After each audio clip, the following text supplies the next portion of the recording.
The story of Job. Job was a man who lived in the land of Uz. He was known for his deep faith, moral integrity, and reverence for God. He was described as blameless and upright, one who feared God and shunned evil.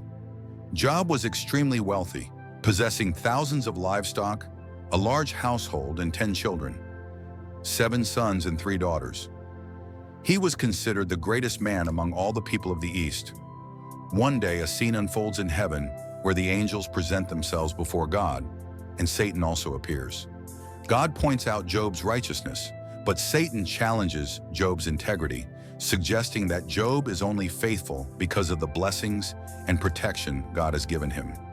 Satan argues that if Job were to lose everything, he would curse God. God allows Satan to test Job, but forbids him from harming Job physically. In rapid succession, Job receives news that his oxen and donkeys have been stolen, his servants killed, fire from heaven has burned his sheep, raiders have taken his camels, and finally a great wind has collapsed the house where all his children were feasting, killing them all. Despite this overwhelming tragedy, Job mourns deeply but does not curse God. Instead, he says, "Naked I came from my mother's womb, and naked I will depart. The Lord gave, and the Lord has taken away. May the name of the Lord be praised."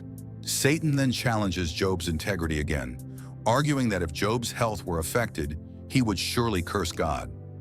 God permits Satan to afflict Job with painful sores from head to toe, but again forbids Satan from taking his life. Suffering terribly, Job sits in ashes, scraping his sores with a piece of broken pottery. His wife, seeing his misery, urges him to curse God and die. But Job replies, "Shall we accept good from God and not trouble?" Even in pain, Job does not sin with his lips. 3 of Job's friends, Eliphaz, Bildad, and Zophar, come to comfort him. At first, they sit with him in silence for 7 days, overwhelmed by his suffering. But then they begin to speak, each offering explanations for Job's suffering.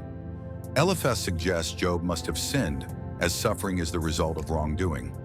Bildad insists Job's children must have sinned, and that Job should plead with God for mercy.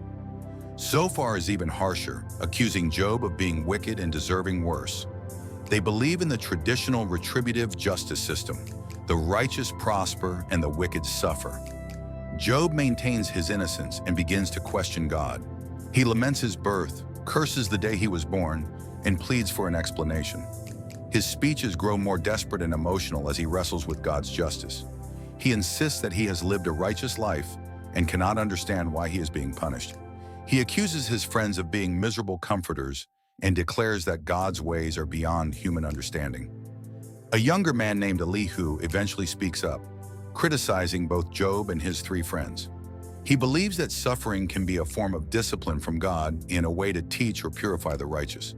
He defends God's justice and suggests that Job's desire to justify himself rather than God is misguided. Finally, God himself speaks to Job out of a whirlwind. Rather than answering Job's questions directly, God challenges Job with a series of rhetorical questions about the creation and order of the universe. "Where were you when I laid the earth's foundation? Tell me if you understand." God speaks of the complexity of nature, the boundaries of the sea, the paths of the stars, the lives of wild animals, things far beyond human comprehension. Through this, God shows that his wisdom and governance of the world are vastly greater than human understanding. Job, humbled by God's response, replies, "I spoke of things I did not understand, things too wonderful for me to know. My ears had heard of you, but now my eyes have seen you. Therefore I despise myself and repent in dust and ashes." God then rebukes Job's 3 friends for not speaking rightly about him, as Job did. He instructs them to offer sacrifices, and Job prays on their behalf. God accepts Job's prayer and restores his fortunes.